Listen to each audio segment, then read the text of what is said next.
Buenos días, hermanos, por favor, tomen su lugar. Bueno, vamos a continuar, tú y yo, amado hermano, solo tú y yo, y está bien, vamos a iniciar. El tema que seguimos es, haz de la sabiduría de Dios tu objetivo, y yo en el devocional anterior comentaba acerca de aprender o la necesidad que tenemos como hijos de Dios de aprender de la sabiduría de Dios, que la sabiduría de Dios, valga la redundancia, se aplique, sea evidente en medio de nosotros, sea algo que practiquemos, que llevemos en nuestro diario vivir, porque la sabiduría de Dios no es simplemente algo que está puesto ahí para que lo tengas en tu vida como conocimiento, para que como una especie de filactería, como lo usaban los fariseos, ¿no? Una especie de amuleto o algo así.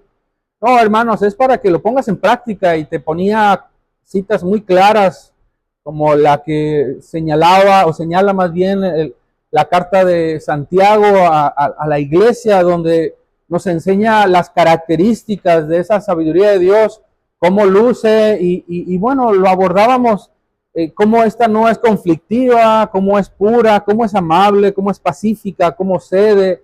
Y todo esto yo te lo comentaba porque yo quiero llegar a un punto, hermanos, donde necesariamente esta enseñanza me lleva, y tiene que ver con el deber, con la responsabilidad que tú y yo tenemos en que esa sabiduría verdaderamente sea aplicada en nosotros.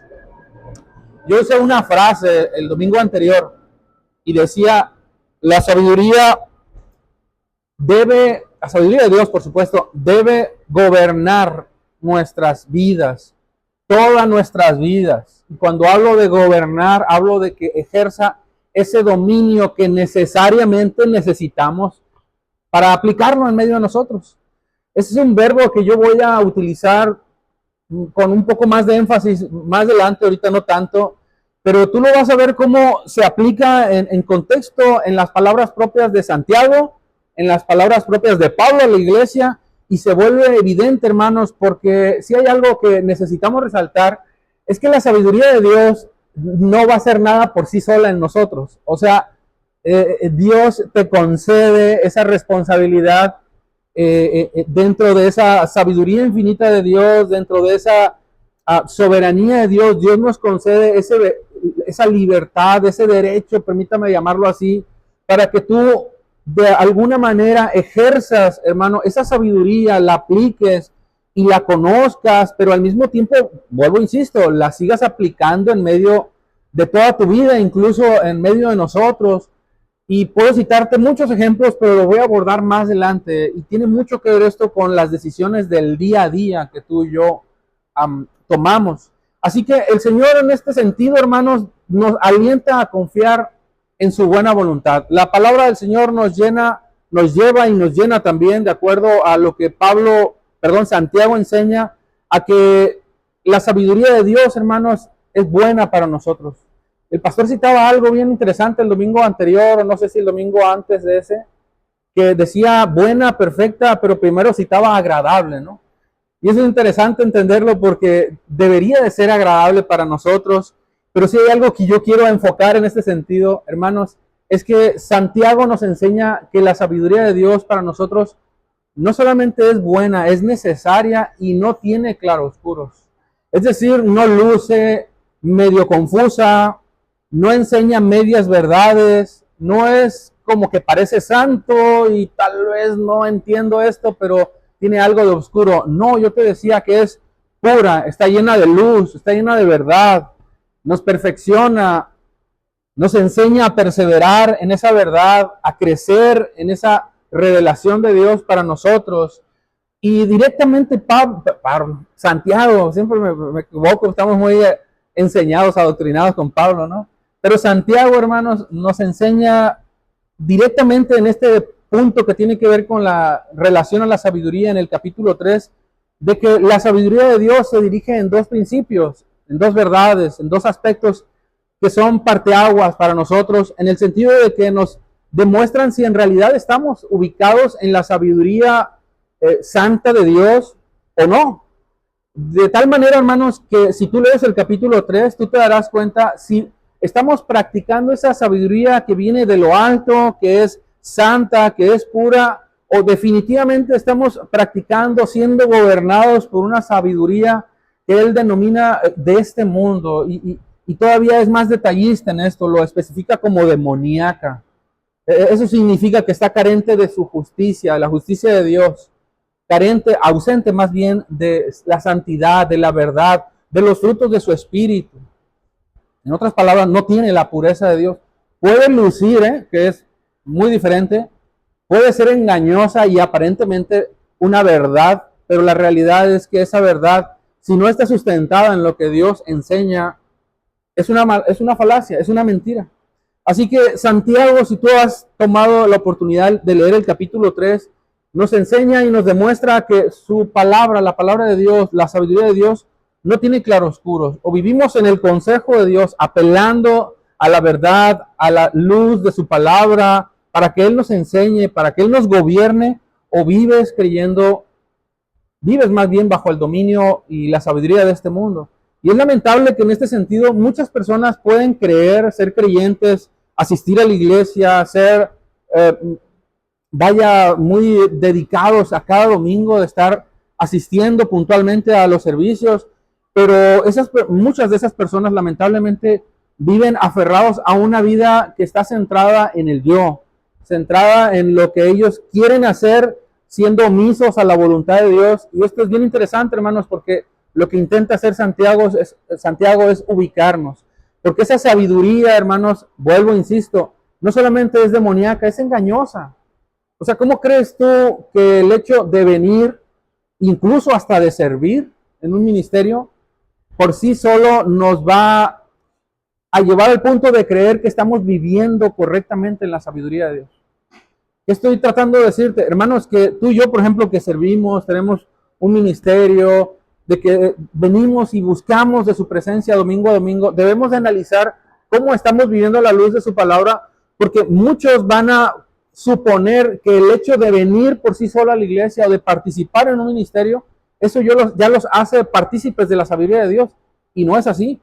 Porque si tú sigues aferrado a la idea de querer vivir conforme a tu voluntad, hermano, déjame decirte que tú estás viviendo bajo el gobierno no propiamente de Dios, sino de la sabiduría de este mundo. Y eso es en lo que Santiago intenta ubicarnos. Hermanos, que tú te enfoques, que tú mires a la sabiduría de Dios, mires tus obras, mires tus acciones, mires los frutos que son evidentes en ti, detectes esas debilidades que evidentemente te pueden llevar a ponerte en franca rebeldía a la voluntad de Dios, para que tú determines si ciertamente estás viviendo en la voluntad de Dios, hermanos. Hermanos, no estoy diciendo con esto, y permítame ser un poco más específico, que el creyente no se equivoca, que el creyente no comete errores, que el creyente no tiene resbalones, como decimos. Sí nos equivocamos. Y eso es importante mencionarlo, porque aun y cuando somos un costal de debilidades, no estoy tratando de justificar muchos de los errores o de las caídas o de las imprudencias que podemos cometer en nuestra vida como creyentes. Pero hermanos, la diferencia entre ese creyente que se equivoca y ese creyente que vive aferrado en su voluntad es que el creyente que se equivoca de haber faltado a la verdad del evangelio, a la sabiduría de Dios, de haber ofendido a lo que Dios establece como centro y verdad de su vida, es que ese creyente va a perseverar no en su conducta, sino que va a reconocer que necesita corregir. En otras palabras, va a ser corregido, vamos a ser corregidos. Mirará la luz de lo que Dios establece, y si tiene que pedir perdón, pedirá perdón, y buscará en todo aspecto alinearse en armonía a lo que Dios establece, para que sea el centro de su palabra, con independencia de que sea equivocado, y que sea la palabra misma la que los corrija. Ahora, aquí hay un punto interesante en esto. Quienes van a corregir muchas veces a este tipo de hermanos que de alguna manera, te decía, todos podemos resbalar en ese sentido, somos nosotros. Así que nosotros mismos vamos a ver a veces conductas entre nosotros que van a ser necesariamente llevadas al punto de atender y de corregir. Muchas veces a la luz de la propia palabra, que estemos meditando en ella y digamos, esto no luce en mi conducta como Cristo y tendré que corregirlo. Pero estoy tratando de llevarte al punto para que entiendas de que muchas de esas conductas nosotros mismos las vamos a ver operando entre nosotros y vamos a tener que corregirlas. Eso nos coloca a nosotros en el punto de que si tú vas a corregir, también te tienes que mirar a ti mismo. ¿Sí estás de acuerdo?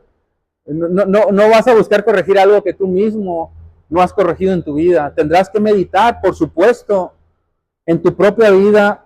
Y hermanos, esto te lo digo porque es necesario que eso se implemente en medio de nosotros.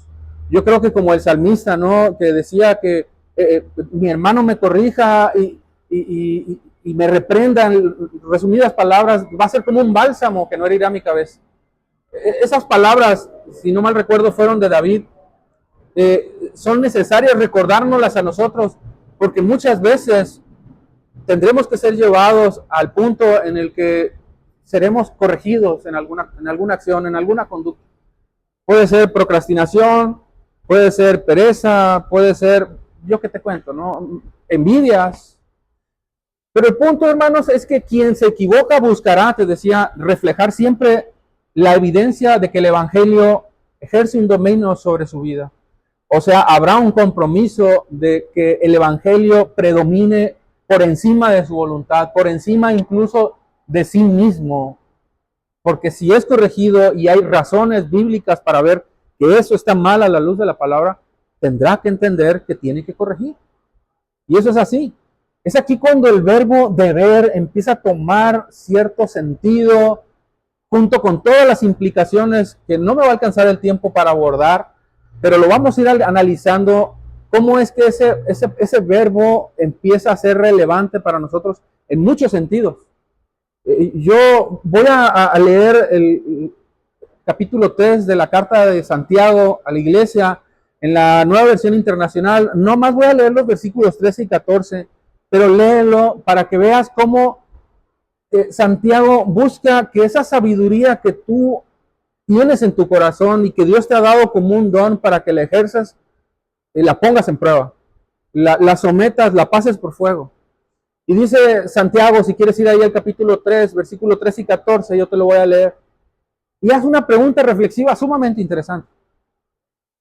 ¿Quién es sabio y entendido entre ustedes? Santiago capítulo 3, versículos 3 y 14. ¿Quién es sabio y entendido entre ustedes? Si tú lees en tu versión, en la mía dice que lo demuestre. Fíjate esa palabra, que lo demuestre. Nota cómo el verbo deber comienza a tomar sentido y relevancia. Porque tienes que, dilo conmigo, demostrar. ¿Cómo? Demostrar. Vas a tener que revelar que realmente eres sabio. Dice que lo demuestre con su buena conducta mediante, ¿qué cosa? Obras. Hermanos, si el creyente no es salvo por obras, pero necesariamente él da evidencia de su conversión, de su arrepentimiento, las acciones, las obras son evidentes con él. Y él señala una nada más. Mediante obras con la humildad. Otra característica de la sabiduría de Dios. ¿Que da qué cosa? Que le da su sabiduría. ¿A qué sabiduría se refiere? A la sabiduría de Dios. Date cuenta cómo tú tienes que demostrar, tú tienes que entender que va a haber obras que van a dar fruto como resultado de tu nuevo nacimiento. Y una de ellas es que la sabiduría de Dios te va a permitir que tú vivas en esa humildad. Pero después dice el versículo 14, pero si ustedes tienen envidias amargas, interesante ese análisis que no dice nada más envidias, sino que dice envidias amargas y rivalidades en el corazón, dejen de presumir y de faltar a la verdad. Fíjate cómo Santiago, hermanos, no está condenando nada más la sabiduría demoníaca, la sabiduría del mundo. Está condenando esa clase de sabiduría que vive en donde, que habita en donde, en medio de la iglesia. Y eso es triste, es lamentable, pero también es una realidad. Y no es cosa de la iglesia del primer siglo, es cosa de la iglesia incluso de hoy. Es algo que se ve, se observa, muchas veces se percibe incluso. Es malo, por supuesto que es malo, y yo no quiero ser atrevido con esto que voy a decirte, pero muchas veces es necesario y creo firmemente que Dios así lo determina, porque cuando nosotros no demostramos o no damos evidencia de nuestro nuevo nacimiento, es ahí donde tú te das cuenta si en verdad Él ha creído el Evangelio, si en verdad Él ha nacido de nuevo, porque si ha nacido de nuevo, no puede haber envidias amargas, no puede haber rivalidades en su corazón. De ahí que Santiago está condenando esta actitud y dice, ¿quién es sabio y entendido entre ustedes? O sea, tú te consideras un experto, un profesional, por decirlo así, un conocedor del Evangelio, un entendido del llamado al que Dios te ha llevado. Tú presumes, en otras palabras, decir eres cristiano, ser santo, ser discípulo de Jesús. Va, demuéstramelo con obras. Demuéstralo con tu conducta. Que resalte la humildad que Dios te ha dado como parte de su sabiduría para que tú reconozcas si eso hay en tu corazón y por supuesto lo corrijas. Ahora, si no lo hay, qué mejor, pero si lo hay, atiende esto.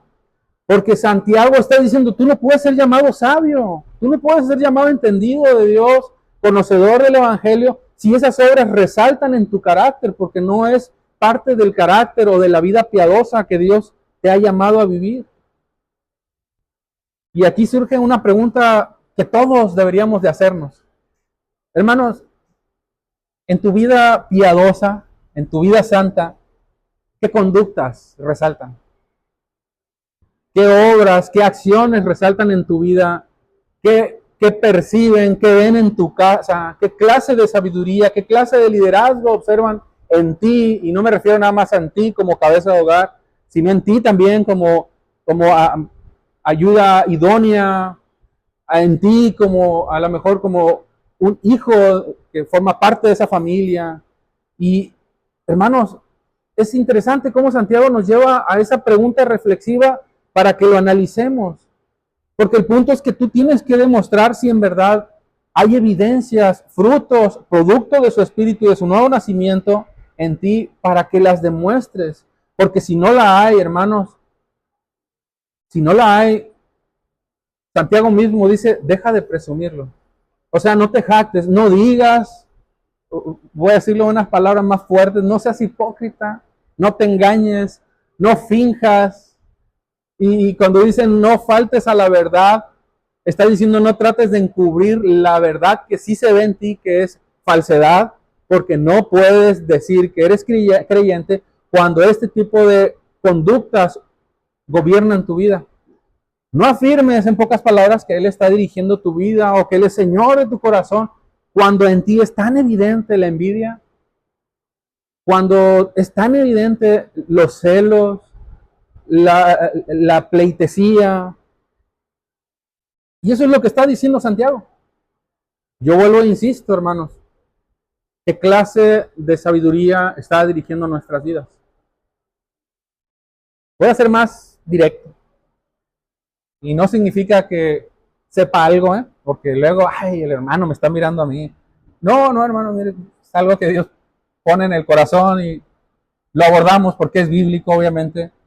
Pero yo voy a preguntarte algo y medítalo en tu corazón. ¿Cómo está tu relación con tu hermano? Con el que está a tu lado. Incluso matrimonios, ¿eh? ¿Cómo está tu relación con tu hermano? ¿Habrá celos con él?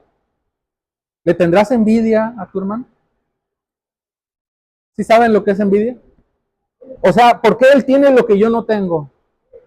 Y yo quiero tener lo que él tiene, pero como no lo tengo, lo deseo y a veces se refleja en mí con tristeza, dice Santiago, envidias amargas. ¿Sabe por qué puso, me llama la atención esa característica, esa forma en la que califica la envidia Santiago, porque dice que es amarga? Cuando dice que es amarga, se refiere que es algo que, como cuando probamos agua y le echamos mucho limón, ¿verdad? Bueno, no, el limón no es amargo, es ácido. Algo que resulta no potable para ti, algo que resulta difícil de tragar, de pasar. De tal manera que esa envidia te corroe, te consume, produce algo contrario a lo que Dios desea producir con su sabiduría en ti. Tristeza, angustia, ¿por qué Él tiene más? ¿Por qué yo no tengo la casa que Él tiene? ¿Por qué yo no tengo el carro que Él tiene? Hermanos, respóndete tú mismo y analiza tu conducta, analiza tus obras. cómo está tu relación con tu hermano. ¿Qué clase de frutos se revelan en tu vida, en tu relación con tu hermano? ¿Qué clase de obras, acciones revelan tu vida piadosa? Y al mirar el Evangelio dices, ay Señor. ¿Saben? Yo en algún momento, y te lo voy a decir con mucha humildad, pidiéndole a Dios que me dé sinceridad en esto, yo en algún momento llegué a pensar que no era orgulloso. No era, bueno, sí, pues, pero no tanto. ¿Sí me entienden? Y hermanos, pasó una situación que yo descubrí que había más orgullo en mí de lo que yo creía. Y yo di gracias a Dios por esa situación, porque fue donde Dios reveló que en mi corazón sí había orgullo. Puede pasar contigo con la envidia, puede pasar contigo con los celos, pero yo necesito que tú lo analices tu vida, en tu vida personal, porque es aquí cuando el deber, hermanos, empieza a tomar, te vuelvo a decir, sentido en nosotros. Y yo te decía en el título al inicio de mi mensaje que la sabiduría de Dios debe gobernar nuestras vidas. Yo quiero comenzar resolviendo esta pregunta. ¿Qué significa que debe gobernar toda tu vida la sabiduría de Dios? Voy a abordar un punto en el que extraje del libro de Proverbios 1:17, no es el libro de Proverbios, es un libro de un autor, no es de la Biblia, se llama Charles Bridge. Libros Proverbios 1:17, así se llama, y dice él que vivir en la sabiduría de Dios significa vivir bajo su dominio soberano. Pero dice en los detalles de la vida cotidiana. Interesante, ¿no? O sea, vivir bajo su dominio, su gobierno, su señorío, su autoridad, soberano, en los detalles, esas cositas que a veces pasamos por alto o no queremos prestar atención de la vida cotidiana. Pregunta, ¿cuáles son esos detalles de tu vida cotidiana? Pueden ser muchas, hermanos. Muchas. Decisiones de cualquier índole, ¿no? Que a veces tomamos así atrabancadas, al estilo, ¿no? Muy característico a veces mexicano le llaman. Muchas veces esos detalles en nuestra manera de pensar, en la cosmovisión, cómo entendemos o queremos comprender la cosmovisión, la vida, la forma en la que se percibe la vida y querer adoptarla como una forma de vida. Esos detalles en tu carácter, que Dios quiere traer, revelártelos y que empieces a trabajar en él. Conductas ofensivas, a veces no ofensivas en el sentido de que no son groseras por sí mismas, pero son, tiene un término, no recuerdo la palabra, pero es pasivo-agresivo. No es ofensivo como tal, se mantiene la cordura, pero es tan sarcástico, es tan grosero en su manera de responder, que es pasivo, pero es agresivo. Muchas conductas o detalles que tienen que ver a veces con imprudencias que hacemos. Tomar decisiones atrabancadas, decía un momento. Incluso en detalles como en la forma en la que vestimos, discernimos, en nuestros matrimonios, nuestros hijos, cómo los estamos guiando a Cristo, en tu ministerio. Incluye detalles, cuando hablo de los detalles que el Señor gobierna o desea gobernar en nuestras vidas cotidianas, incluye detalles incluso triviales que nosotros no nos podemos incluso a lo mejor ni imaginar. Como por ejemplo tus finanzas. ¿Cómo estás dirigiendo tus finanzas? A lo mejor gastas más de lo que tienes. Ya tienes un grave problema. A lo mejor compras no porque lo necesites, sino por capricho. ¿Cómo usas ese? Ya está mi teléfono. ¿Cómo usas tu teléfono? La sabiduría en el uso de esos dispositivos. Algo tan sencillo, y no es que esté diciéndote, hermanos, que te pongas a dieta, pero en lo que comes, sabiduría en lo que comemos. O sea, hasta en eso, de veras, ¿eh? Son cosas triviales, pero tenemos que tener incluso sabiduría en eso. Hermanos, cada detalle de tu vida, Dios desea gobernarlo. Con un solo propósito, que te vaya bien, que luzcas para su gloria. Vivir en la sabiduría de Dios es que ese radar, es permitir que haya ese radar interno en tu corazón, que es la sabiduría de Dios, para que detecte el pecado y lo rechace. que detecte toda esa clase de pecado inmundo que desea gobernar, asentarse, entronarse en tu corazón, y que vivas de esa manera y que incluso digas, pues me siento cómodo, ¿no? No creo ofender a nadie, y pues es entre Dios y yo, cuando lo que Dios quiere es que veas que eso está mal y lo corriges. Vivir en la soberanía, en el dominio, en el gobierno de Dios, en todos los detalles, es permitir que la sabiduría se convierta no en un rasgo externo, hermanos, sino que se incorpore a tu carácter, que sea parte de tu vida diaria, que esté incrustado en tu estilo de vida, que no sea un amuleto, que no lo uses cuando te conviene, dependiendo de las circunstancias, sino que lo apliques en toda tu forma de vida y que tu vida esté altamente caracterizada por vivir bajo el dominio y soberanía de lo que Dios establece. Vivir en la soberanía de Dios o el dominio de Dios significa que cuando vemos toda clase de conducta contraria, como lo vimos ahorita en Santiago capítulo 3, podamos nosotros ver quién es genuinamente quien está operando en medio de nuestros corazones y detectar ese error, esa conducta y desecharla. ¿Por qué? Porque es lo que la sabiduría de Dios desea revelarnos en nuestro corazón.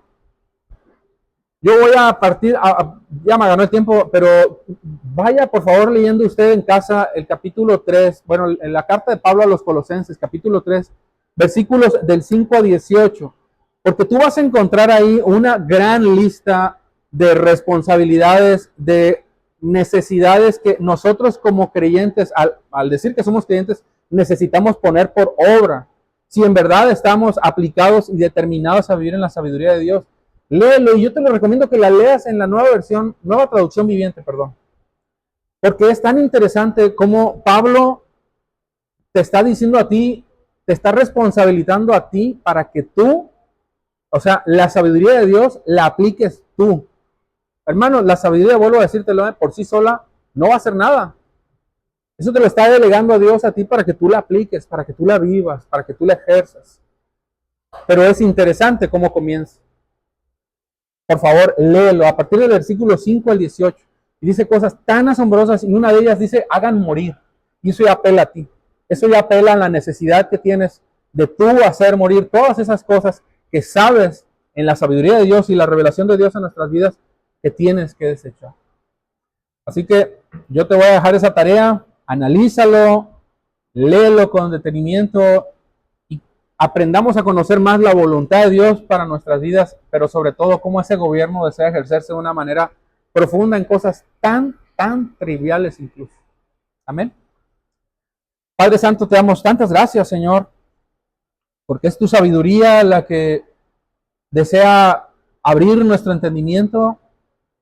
Señor, no lo sabemos todo. Gracias porque en esa sabiduría infinita tú nos das la capacidad de ir conociéndote poco a poco más, ir descubriendo nuestra posición frente a tu palabra y cómo realmente somos tan insignificantes, pero al mismo tiempo tan dependientes de ti y necesariamente necesitamos vivir en armonía a la luz de tu palabra. Enséñanos y desnuda nuestros corazones, Señor, para que genuinamente podamos venir, mirar tu justicia, mirar tu sabiduría y decir, Señor, santifícanos, porque hace falta tanto aún por trabajar en nuestros corazones. Pero descansamos en tu obra, descansamos en tu justicia y en nuestra responsabilidad de mirar a la luz de tu palabra para vivir conforme a tu voluntad. Una vez más, te damos gracias en el nombre de Jesús y te bendecimos. Amén. Amén. Bien, bendecido día, hermanos.